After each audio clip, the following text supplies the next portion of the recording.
Left, your left, hey. Left, right, your left. You got it.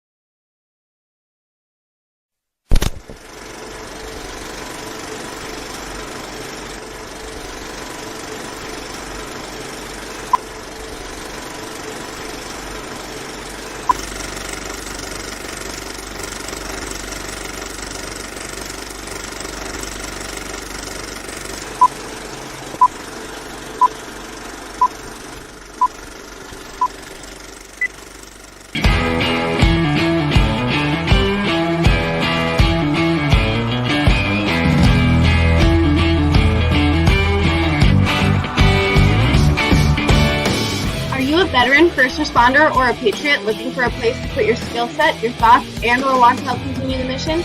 You have come to the right place. We are the People's Patriot Project, and we want to put the shock and awe when it comes to meeting the needs of our veterans and first responders. We are dealing with a new enemy in today's world where the wounds are not always seen. We want you to be part of this mission in saving lives and making a difference. Welcome to Playtime. We got your 6 at 6. Now here's your host, Shad Turner of Veterans Unite Podcast and the People's Patriot Project. And as always, Patriot Pride.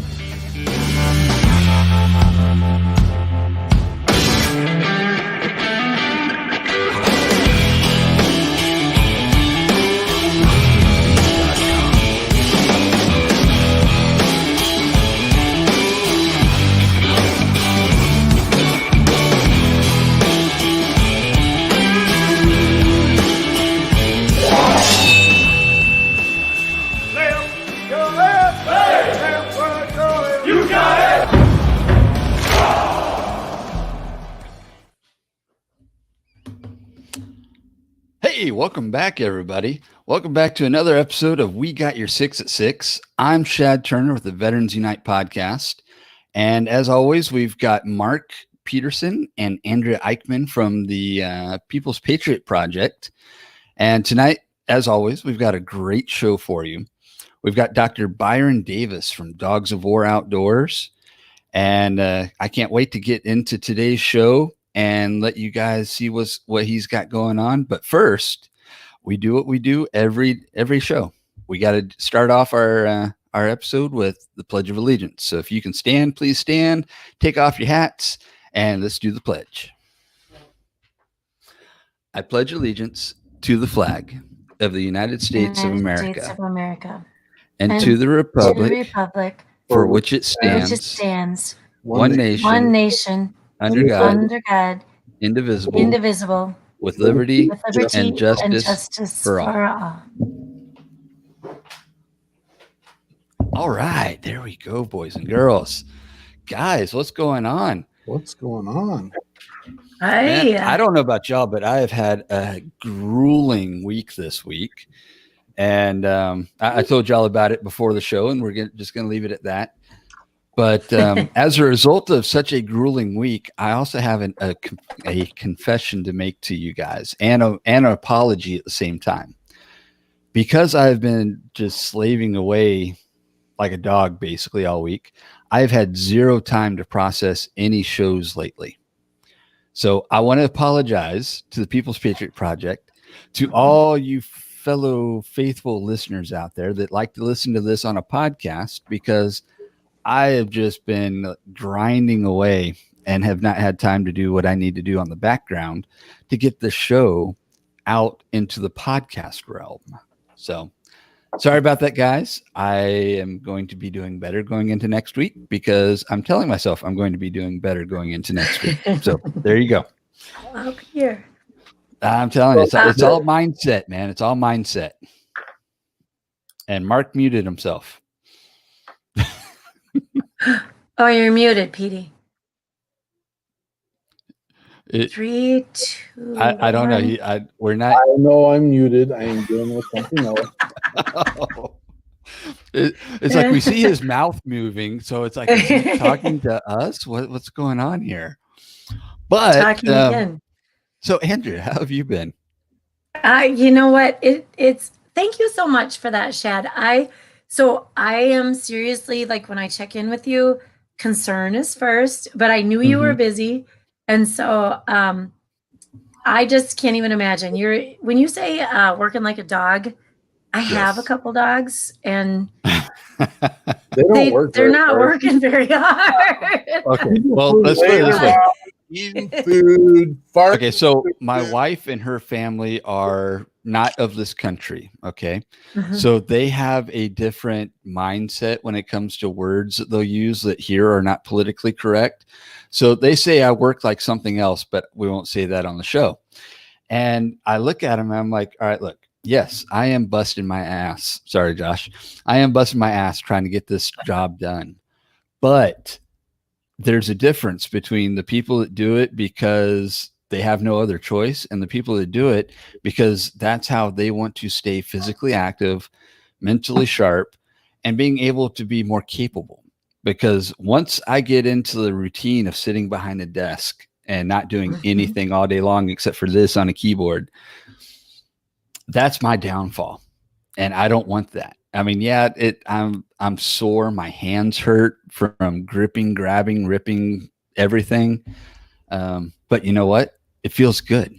And this actually brings up a very interesting point. And my wife, do y'all remember Paul Harvey? Yep. Okay, so Paul Harvey had this one show that he did. I don't know when he did it, but he was talking about how our society has been progressing and how societies throughout history have progressed where we get big, we get strong, and then we start having the downfall because people start getting lazy and comfortable, and then they expect the governments to start doing more. But as the governments do more, they tax you more, and as they tax you more, they take everything you've got more, and then you're screwed. And then it's the downfall of a government or a society, and then everything has to rebuild again. But we're not learning our lessons. It happens over and over throughout history, and I don't understand why we can't get this right. But Mhm. unfortunately, part of it also has to do with greed of man, but that's another subject altogether. There was he in this episode that he was talking about, he was saying how the greatness of our society, of the United States of America, was because people understood if they have an opportunity, they have a chance. But at some point, we got to where we didn't want opportunity anymore. We wanted security and safety. But the only way to get security and safety is if someone's giving it to you. And I'm sorry, I would rather have opportunity any day of the week and make my own security. So just saying. Outside of that, I'm done. What y'all got? Wow, that was like philosophy 210 with There you Shad go. Turner. Yes. Love it. And if any of Love you it. younger No. people don't know who Paul Harvey is, one, but two, go look him up. Listen to his stuff, man, because God, I miss his shows. Right. I Right. keep Look it thinking up. Mark's ready to talk to us, and he's like, I don't know if he's talking to us or not. he's not. That was the most brilliant thing I've ever said right there. And I bet it was. I can only imagine the brilliancy. the saddest part of all this is I'm with you, Shad. Probably one of the most prolific and iconic speakers, Yes. poet, life poet in all of life. And I agree with you. I miss Paul Harvey. I miss his principles, and I know Absolutely. even this conversation is kind of hinging a little bit on what's going on in the world and the conversations we avoid at all costs. But I'm going to let you know we're in the works of starting something new. I'm going to be a moderator of a national effort Ooh. of a roundtable. And we haven't necessarily, because everyone has a roundtable, and so we're trying to get away from that verbiage a little bit. We've had many conversations. There's about 18 people involved in it from all over the country, all walks of life, and you know what? We just need to have the real conversations. And and that's not the platform for this show, but we got to have the real conversations, and we're going to go ahead and tackle some of those conversations. So, again, because of what I think our position is and what we represent, we just definitely will not step on some of those subject matters. Just because I know we have veterans and first responders on both sides of the aisle, and we know that that's here nor there, and we're here to take care of everyone. It looked like one of the First Brigade boys was trying to come on. Is that who kept popping in and out? A little Stevie P. Oh wait, yeah, we got that down there, but I see nobody. Look at Stevie P. You think he's down at Fort Riley and he's just going to come and visit us? Why are you playing like that? Is he there?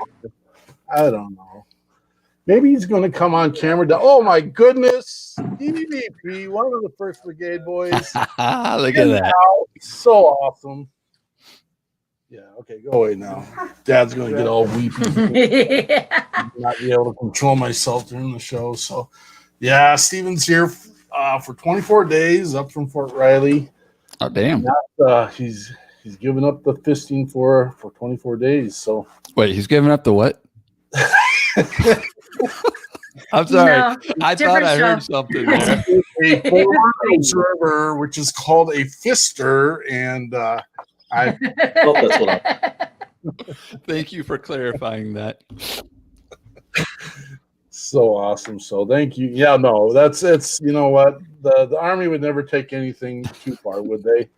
And the fact that they call their forward observers fisters, and the fact that their emblem is actually a fist on the shoulder patch doesn't Look at Shad.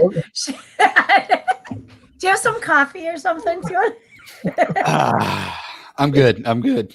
Wow. This just became a different show. Byron, are you ready for this? This is a Oh, you are my kind of people. We're good. sweet. So we'll do a quick introduction here, and we were given Byron now. Sadly, I mean it's great because we get to listen to everything Byron has us to say, but or we shall say Dr. Davis.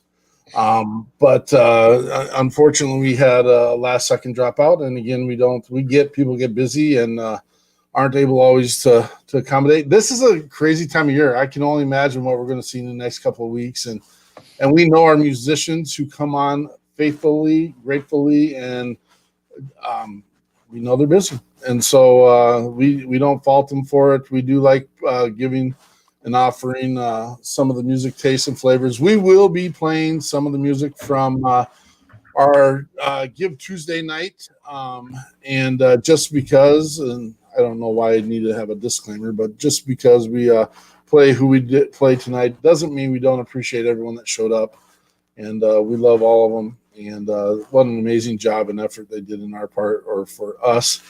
And so, but I won't be able to do a great intro. Andrea we got to back up. I'm sorry. What? I was way ahead. Are you going to tell us our newsworthy pieces?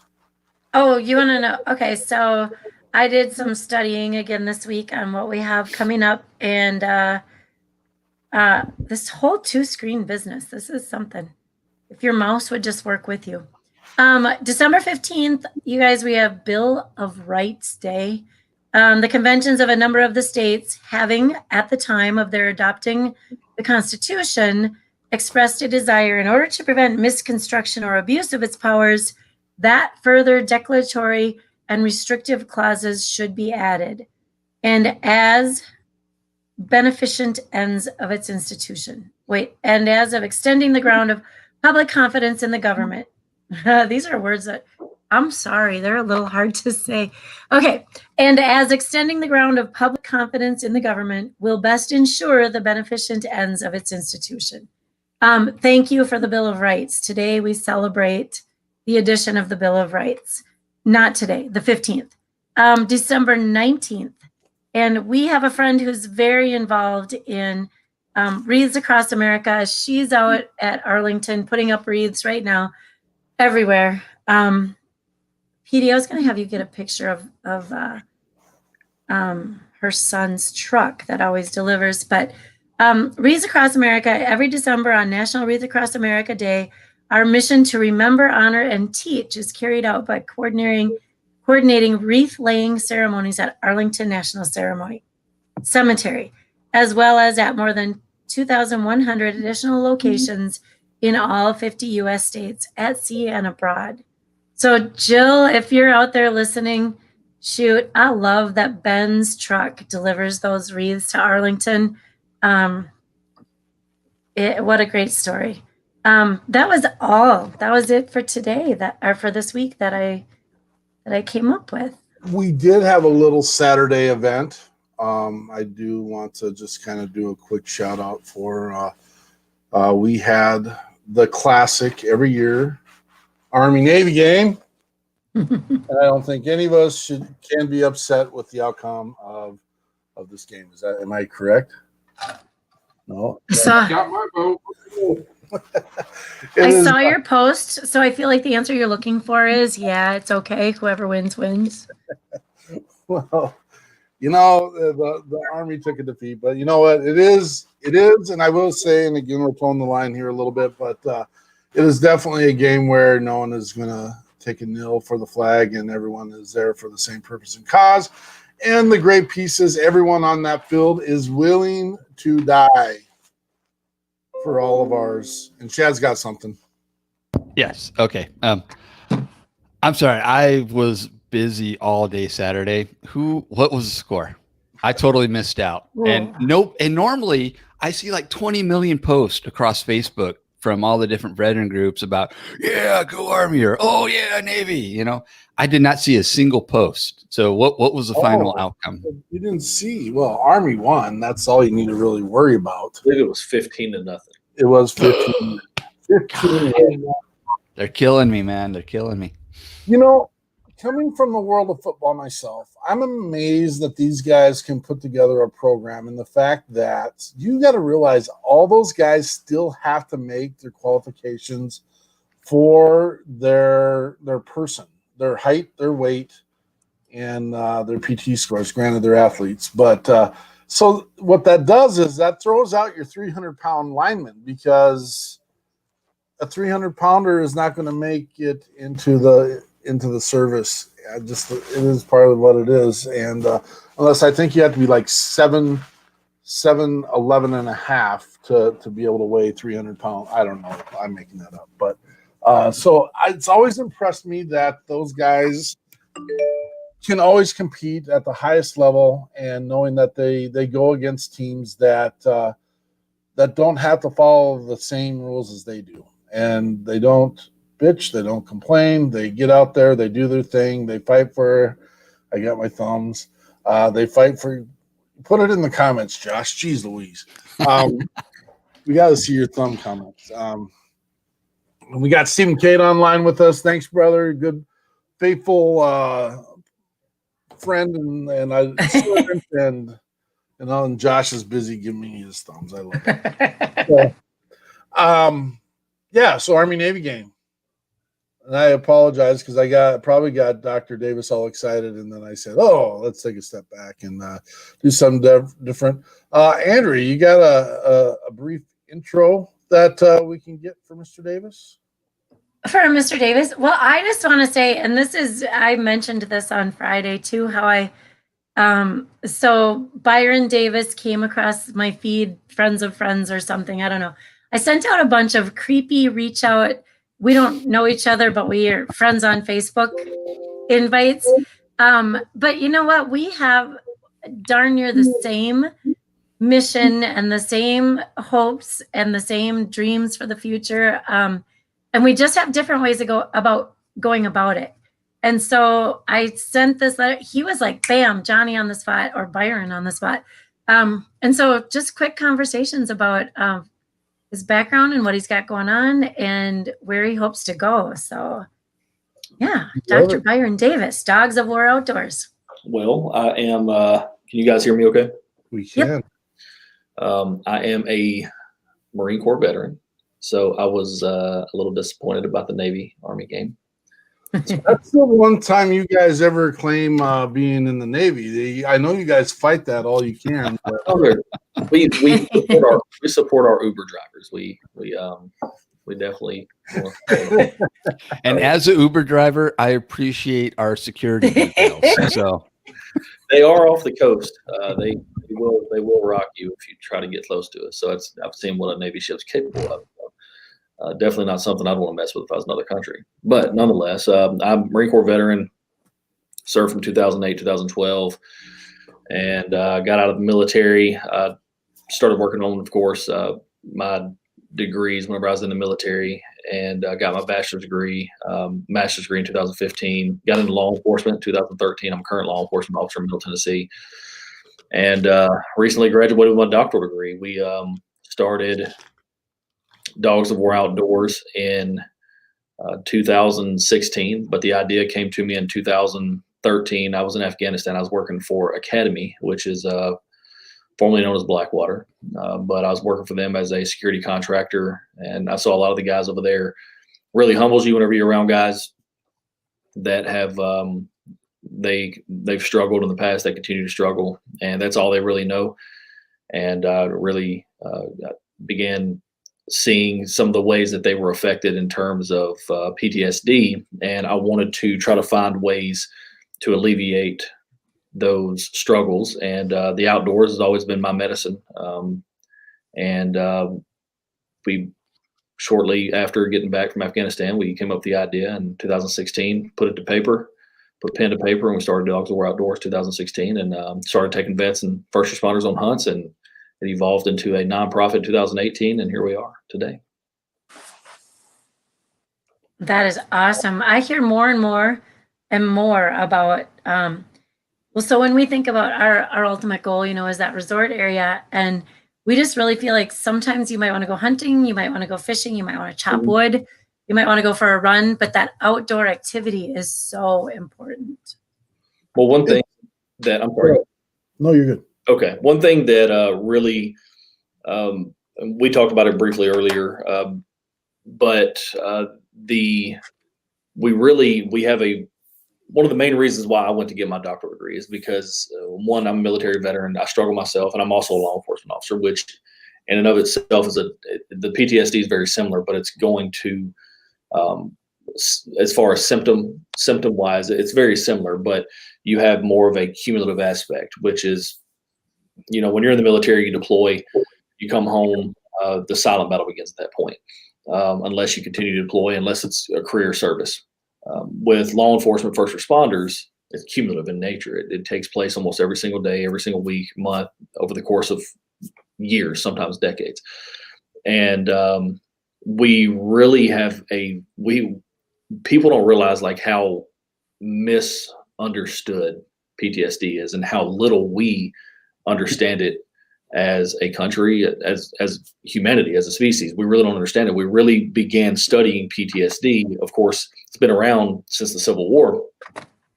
And there's actually mention of specific aspects of PTSD, something similar to that in the Bible. So it's been around for a long time, but we really never started studying that until the 1980s, whenever the Vietnam vets really started struggling.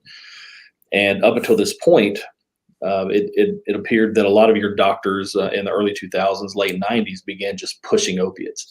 And that's one thing that I'd always feared. I'd always stayed away with it. I stayed away from it. It affected friends in my family, very close family of mine. Lost my father to opioid addiction. So it's definitely personal to me. I'm passionate about it. And one thing that I wanted to explore was any type of treatment outside of the contemporary means that the VA is using, because unfortunately for veterans, we struggle with trust, fear, skepticism, and a lot of times these guys that are treating you, they have no experience themselves with combat, so that trust barrier is there. We put up walls as veterans, and we wanted to explore contemporary or the means of treating these veterans outside of the contemporary means, which is what your Department of Veteran Affairs attempts to do, and it unfortunately doesn't work, because we continue to see the 17 to 22 veterans per day that commit suicide, and it's no different in the first responder community, which is even more behind in terms of research. And first responders take their lives more than were killed in the line of duty in terms of law enforcement, firefighters, EMTs, and even dispatch. You have to take in consideration dispatch, which is quite literally first responders on the phone. And until you've heard someone either harmed or even murdered on a phone line and you are helpless, it can have a lot of effect on you. I love how you speak, brother. You're right. And, that number is 17 to 75 in my world. And so that's, I love that you acknowledge. And one of the things that we've always, me and Andrea have started to talk about is we need to make sure that we're highlighting how many of our veterans are or have served as a first responder, whether it's a Leo, paramedic, firefighter, corrections, dispatch. I mean, all those they're all frontline workers. And it's important to, you're right. That's an accumulative, I won't even say the word right, accumulative exposure to trauma. And this is where I get in a little bit of trouble because me and Andrea are both school teachers, and we hear the discussion of trauma all the time. And it hurts my heart a little bit. And I'm not saying that our students and the peoples of our communities aren't dealing or suffering from a level of trauma. It's not the same. It's not the same. And that's the piece that I want to make sure that we're getting out there and that we are making sure everyone hears and knows about, and that we literally get to lay our heads down on, I call it the pillow of liberty and freedom, because you get to lay down for the most part pretty comfortably, not worrying about someone kicking in your back door. And that our first responders are there and our veterans have been there for us as well. And so, no, I thank you so much for how you speak and how you approach it. And it needs to be heard. I'm excited because I'm sitting here and I'm thinking, we got another one coming in the room, Mr. Scotty Sexton from the Forgotten 22 of Kansas. And we've got Tennessee, Kentucky, Minnesota, and Texas. And Tennessee, Kentucky, and Kansas. And how awesome is this going to be when we get all these puzzle pieces put together and working together and making sure that we have an open door and open opportunity to make sure that we are serving veterans from all over the country. If I can call, someone reaches out to the People's Patriot Project, and I'm like, you know what? I'm not in Tennessee right now, but have you talked to Dr. Davis? Probably won't say Dr. Davis because that may sound a little intimidating, but we'll definitely. And then, maybe you're close enough to Kentucky where you can say, I don't have a place for you to stay, but we do know Fob Rush, which is right up the road from us, and we can get someone put in there, or, and vice versa. And so that is why we got your 6 at 6, is that we're making sure we are covering our planet of America, and that we are going to create that beacon of hope for everybody. So, I just feel like throwing a good song on there. I got one ready to go. This is coming from a veteran who he's such an amazing artist. His craft. I just want you to realize this guy is playing on a homemade guitar with a homemade drum set, telling you to roll on. And there's a message in there. He wants you to figure it out, see the light, and that's what we're talking about here. This is Dom Kurz with Roll On.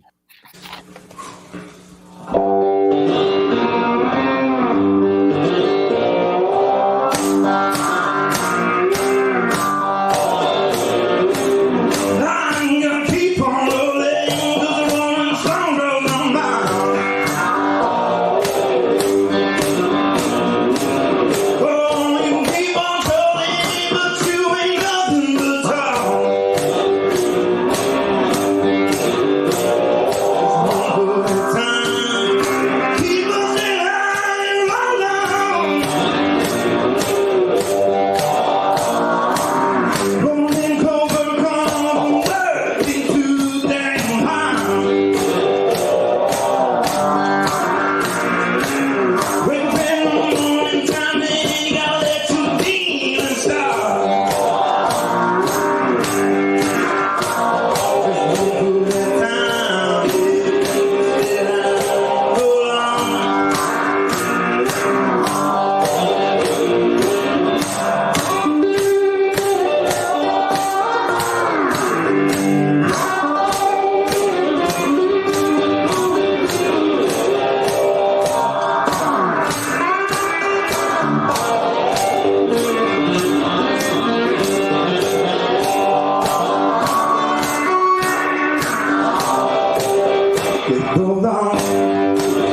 He's so awesome.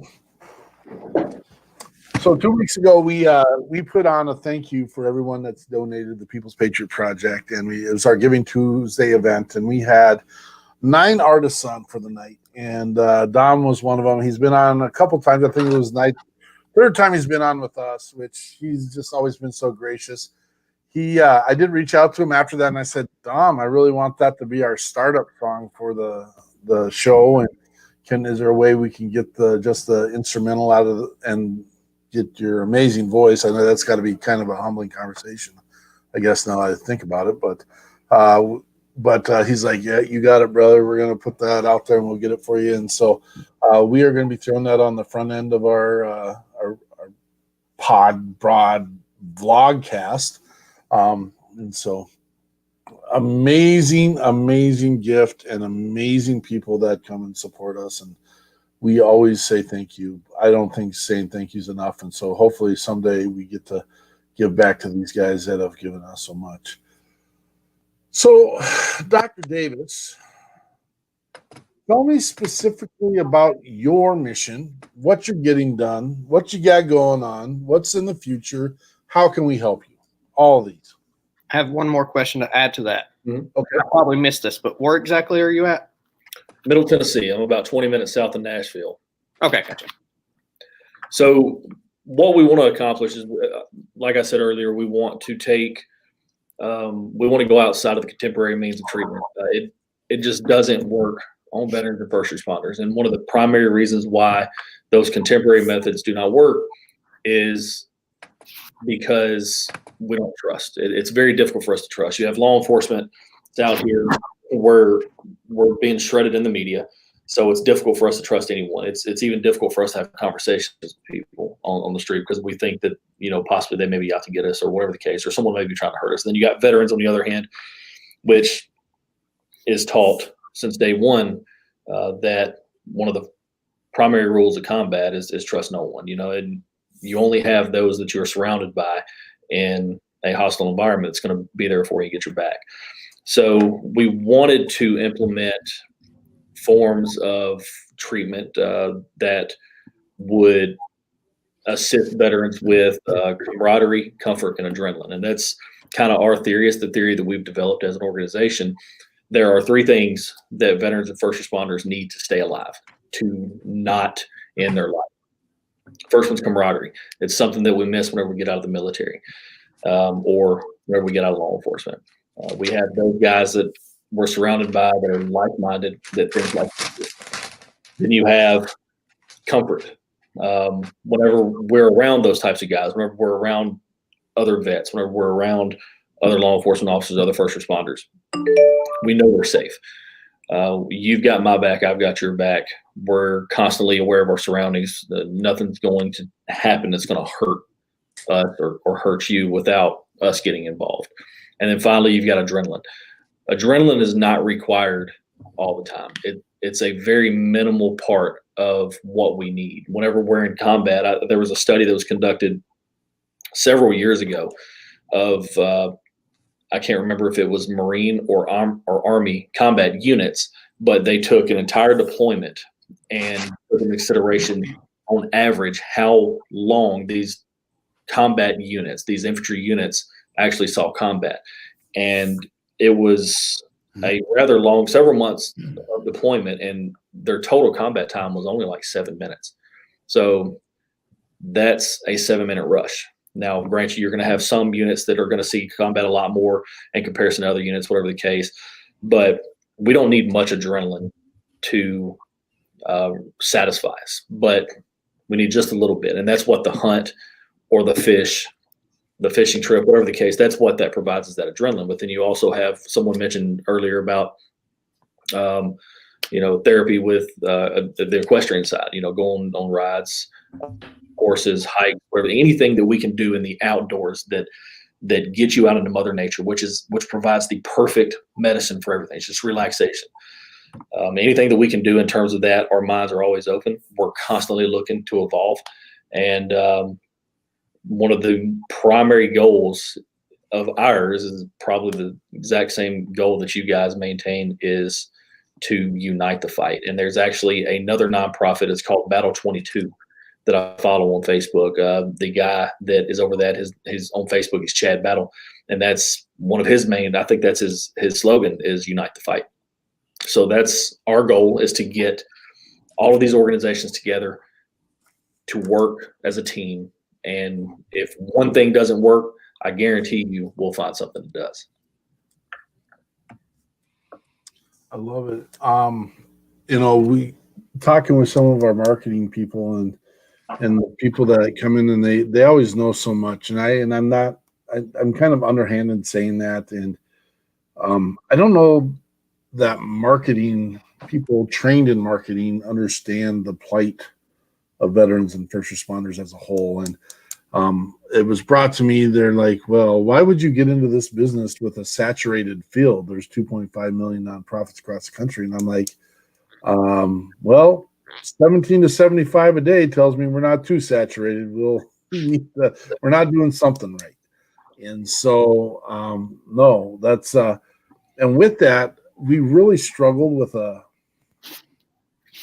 mission statement, because you know what? We want to honor, we want to empower, and we want to serve or provide resources for veterans and first responders.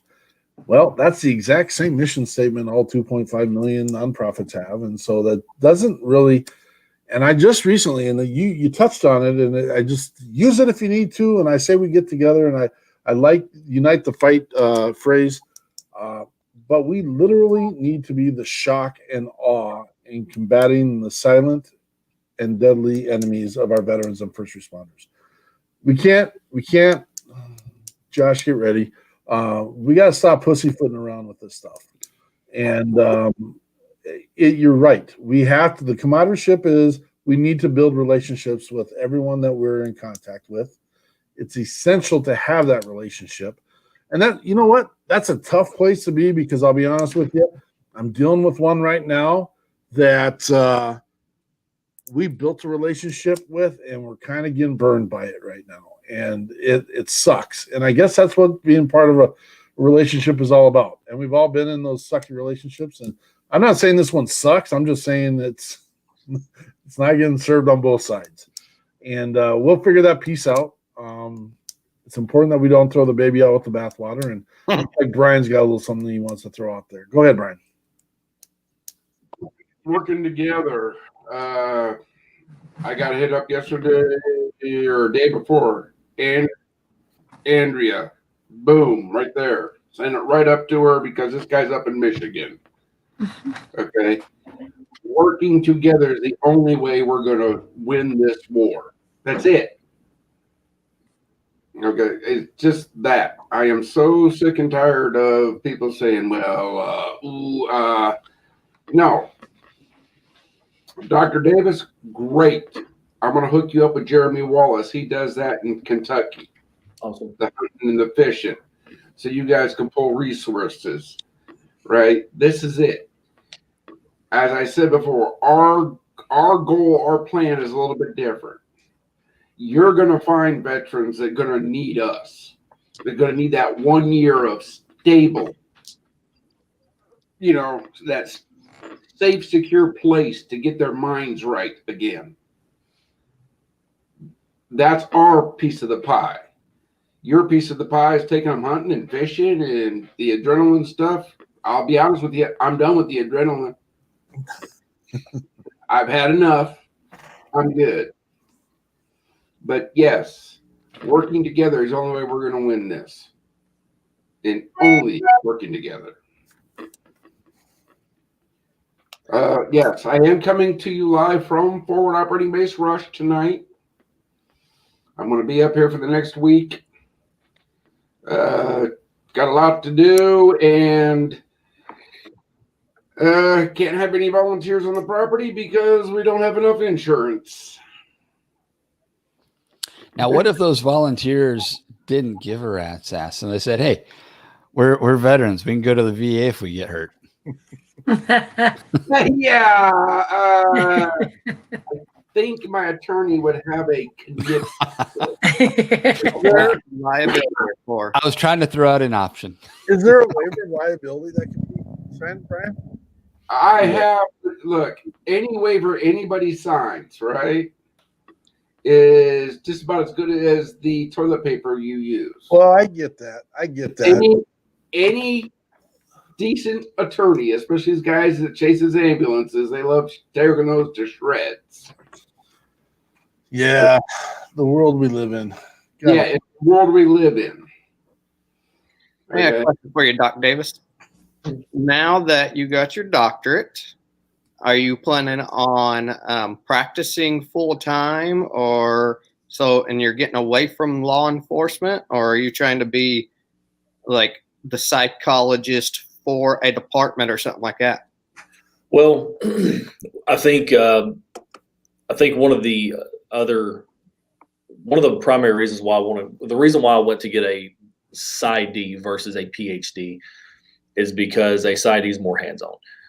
And I currently work in a narcotics unit, and one of the things that I do on a daily basis is I read the absolute shit out of body language. And if I stop you, if you got something on you, thumbs down. I got my first one. If I stop you on a traffic stop, or if I'm interacting with you, I'm constantly reading you. And it's not just that in my job; it's like that everywhere I go. I'm always reading people. But one of the primary aspects that I want to really target in law enforcement is our training. I think we do really well as law enforcement, as a community overall.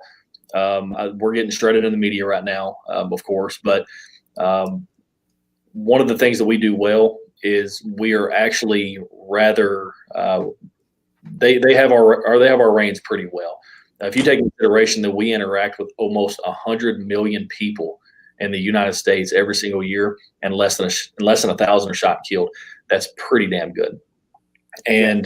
But we struggle. And I have so many theories that I could throw at you guys right now, so many ideas to help fix law enforcement and fix the judicial system, because we do have our share of issues. But one area that I want to target with that is training. And we're only as good as our training, but our training is only as good as what your mayors and your board of aldermen and your council members will give us. Typically law enforcement departments are put on the back burner in terms of anything else.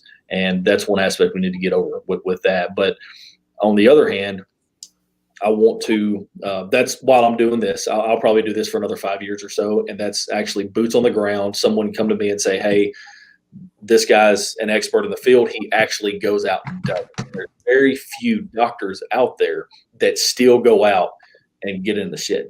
They still go out and they still hook and jab with the guys on the streets, put criminals in prison. But on the other hand, I also want to start targeting PTSD in law enforcement, first responders, but also begin conducting studies relevant to the entire community of veterans and first responders, and really start pinpointing the areas that need to be fixed. I did my applied doctoral project, which is similar to a dissertation. I conducted that over post-traumatic stress disorder, symptomology, and any correlation between years of service and symptom severity. And what I found is there's actually a bell curve with law enforcement. How I conducted the study was less than a year law enforcement service. I got guys with less than a year. Then I got guys with 2 to 5 years experience, 5 to 10 years experience, and then 10 plus years experience. And what I found was obviously the guys with less than a year experience didn't really demonstrate that many symptoms. The guys between 2 and 10 years of experience demonstrated a ridiculous amount of symptoms. And then you had guys, surprisingly, which surprised me, I wasn't expecting this, guys with more than 10 years experience actually decreased in symptoms. And that could be for a couple different reasons. Is one, and the first one would be something that I'd really like to study a lot more, is familiarization, becoming familiar with chaos and trauma. And at that point, it's going to affect you in a way that you're no longer empathetic, or you no longer really show emotion to your family, which is probably why our divorce rate is so high. And it could also be that once you get past that 10-year mark of experience, you go into positions to where you're not going to see as much trauma anymore. So many different avenues that I want to take as far as veterans and as far as first responders to actually study, because there's so many gaps in research in so many different areas. And I didn't see that until I started working on my doctorate degree, and it took me 5 years to get it. And once you start actually studying this and delving into this and researching, you start seeing there's how many gaps there are. So I'm gonna be a little overwhelmed for the next few years, probably. So I'd say it's probably gonna suck, but it's gonna be all worth it in the end. I absolutely love this. And I mean, just to give you a little background, my first degree was in psychology, and I walked away from it because it was when Andrea Yates drowned her 5 kids in the bathtub, and it's when David Koresh had his compound in Texas. I don't know what's wrong with those Texas people, but I was just like, I cannot, I don't understand. I couldn't get that in my head. And I think I have an answer for you a little bit on why that 10-year mark piece happens. And I think it's something even like, for example, a teacher experiences. And that is, you get in there with a predisposition of the way things should be, the way that you were raised, the way that you were brought up, the way that you think it should be. And you end up being involved with that Sisyphus where you're, check that word out, folks. Yeah, Sisyphus, I got that one. where you're pushing that rock up the hill for so long to realize, why am I fighting this battle in this particular area? Mm-hmm. And, you know, there's a lot of things that are on our books as far as a political issue that I think just need to come off the books now. We don't need to fight these things anymore. They're here. We don't need to fight it. It's there. Let's deal with it and manage it. What's right for me isn't right for everyone else, and vice versa. Mm-hmm. And I learned that my nose and my toes is where it all stops. It doesn't matter. How heart-wrenching, and you've seen the news, how heart-wrenching is it when we've got our deployed here in Minnesota on the front lines of civil chaos, and it's socially appropriate just to get in their faces and yell at them. These are 17 to 22-year-old kids on the front lines with their home people doing that to them. Mm-hmm. And I'm just like, how heart-wrenching it was for me to watch that. And that's not the way it should be. And we got to fix that piece or those pieces. I love your approach to this. And again, I like the boots on the ground. That's something we say all the time. Building relationships, being involved, batting them out of the weeds. And that's not a great way to say it, but we got to figure out how to do that. And that trust piece is it. You know, we had some pre-show conversations about some things that there's some mistrust pieces out there, even in our realms. But the reality is, we don't talk. We hear negative stories about the VA. I tell you what, I hear positive stories about the VA too. So let's stop throwing the blanket out there and trying to say, everyone falls under this because of this. Mm-hmm. And yep, we've got some people that are trying the best they can. May not have the bandwidth, may not have the resources, but it doesn't mean that we can't take them underneath the canopy of this whole thing. Recently, we adopted the conversation about we're all in the same storm, but we're not all in the same boat. And maybe if we work to get to there and where we can manage this thing, it'll be a little bit better. I'm just reading notes and stuff as we go along here as well. And I have another very, very important question for Doc. yeah. So this is something that we hear often, and in the military, it definitely happens, and I'm pretty sure it happens in law enforcement and firefighters. But if a LEO or firefighter is having problems, how do they come forward, talk to someone without that getting sent to their chain of command and losing their jobs? What do they do? Mm-hmm. So most of your states have laws on the books that prevent any type of retaliation for coming forward. In the event that you come forward and you say, hey, I want to kill myself at that point, I mean, anybody's going to get taken care of right there. It happens with us in law enforcement in terms of citizens. At that point, we have to make an executive decision, and we have to call an ambulance and get them on an ambulance. But 99.9% of law enforcement are not going to do that, even if they're thinking about it. But the fact that they're reaching out for help is why a lot of these legislators, and that's why I got in contact with my state senator, Dr. Joey Hensley. I actually reached out to him, spoke with him, went up to his office and spoke with him. And the state of Tennessee actually gives it's up to, I believe it's 10 free mental health treatments, and the government has to pay for it. And it can be with a private provider. It doesn't have to be with anybody that they require you to go to. And that for that very reason, it opens up that avenue of trust to where you can go in and talk to this doctor. And as long as you don't make sideways statements about how you want to harm yourself, and if you do, you need to get help. But at a minimum, it opens the door for these law enforcement officers to go out there and get help, or not just law enforcement, first responders to go out and get help without any fear of repercussion. And a lot of your states have that. Some of your states may not. I have to do a little bit more research on that. But if they don't, they need to adopt legislation like that, because, I mean, any little bit helps. We have, I believe it's over 100 law enforcement officers every year on average commit suicide.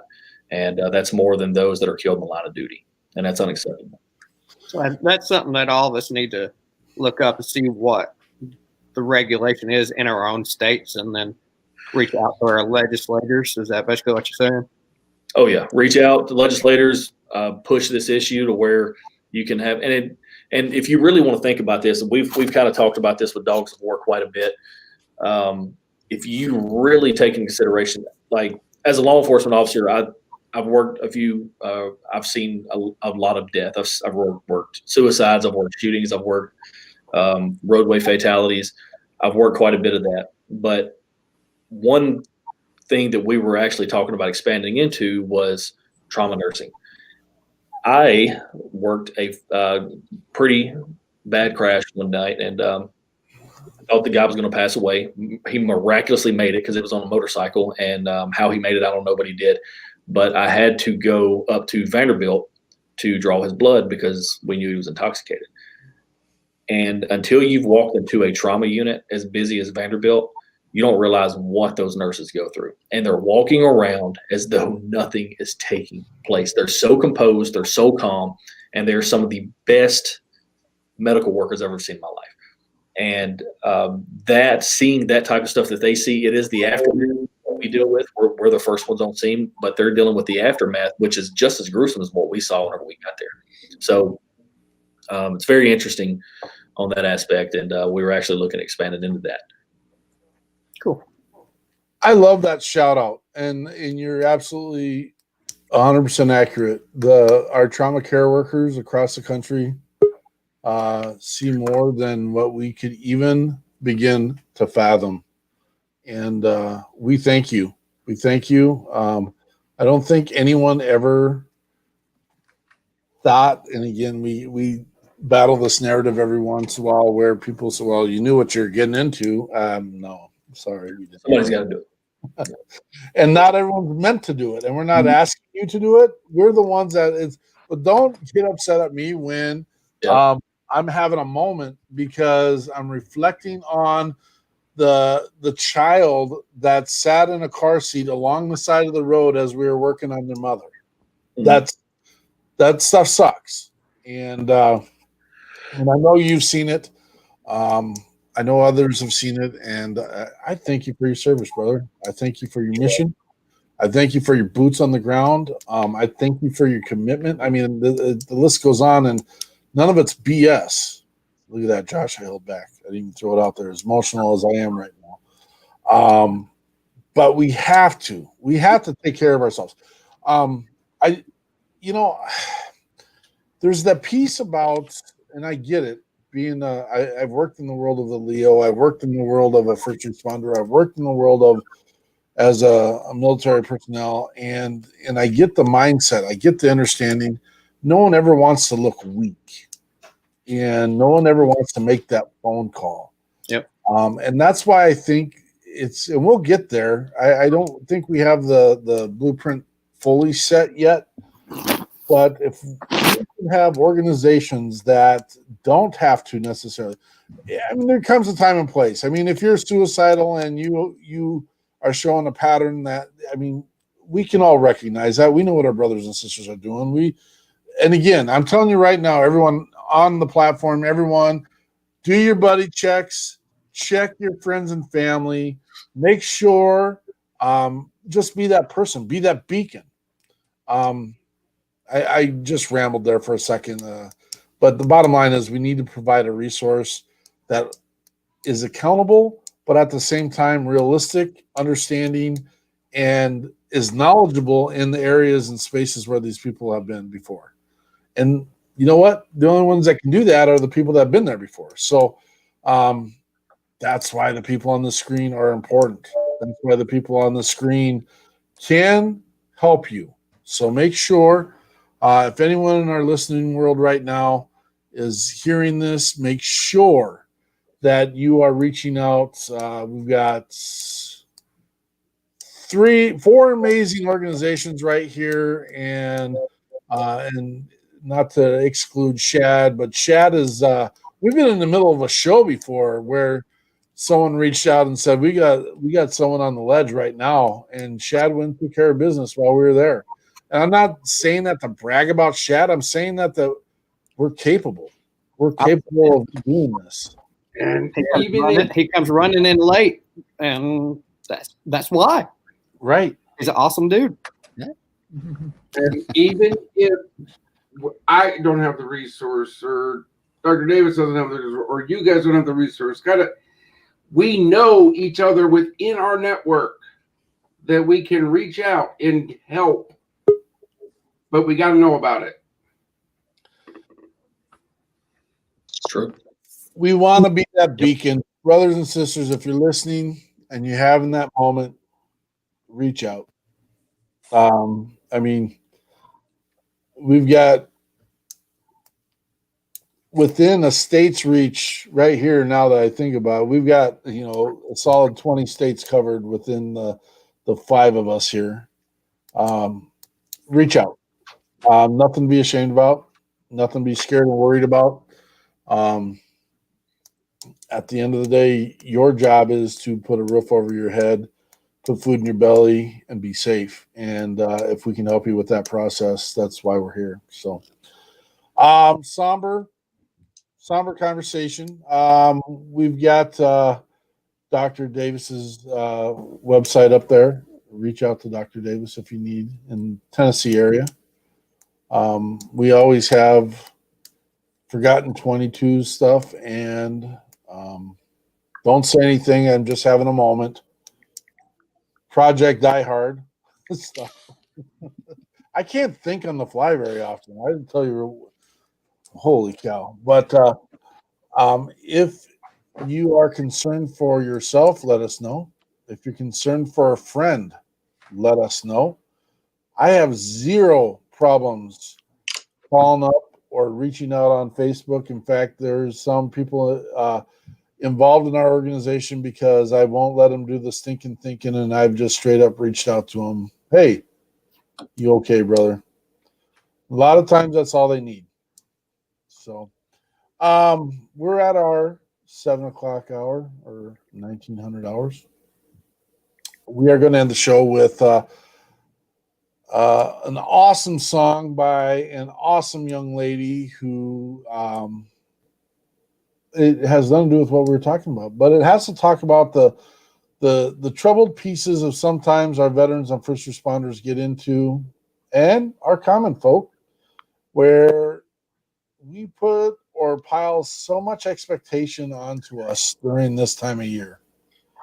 And the name of her song is I Don't Need a Lot for Christmas.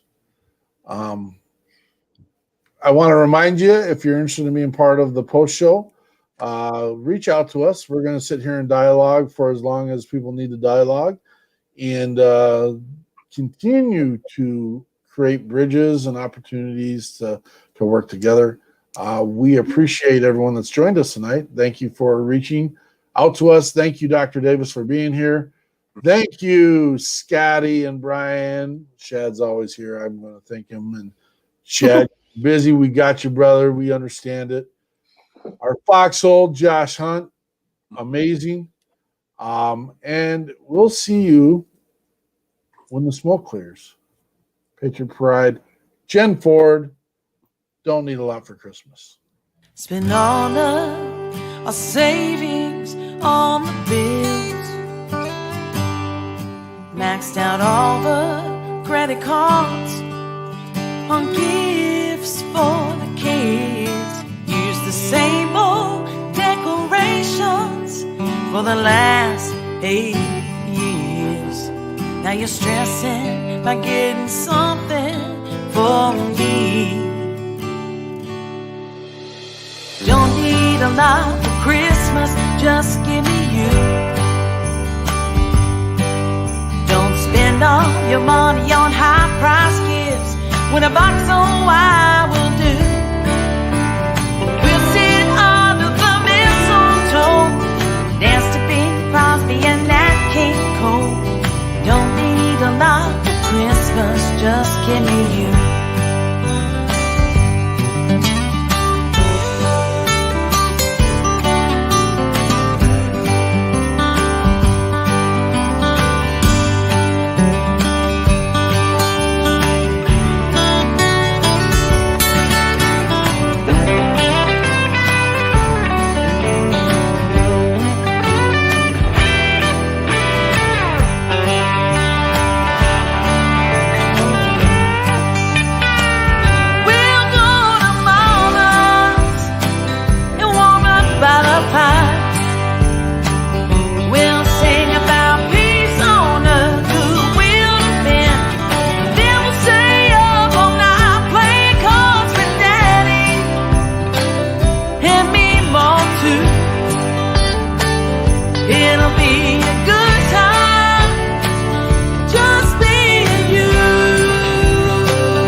Just give me you. We'll sit under the mistletoe, dance to Bing Crosby and Nat King Cole. Don't need a lot for Christmas, just give me you.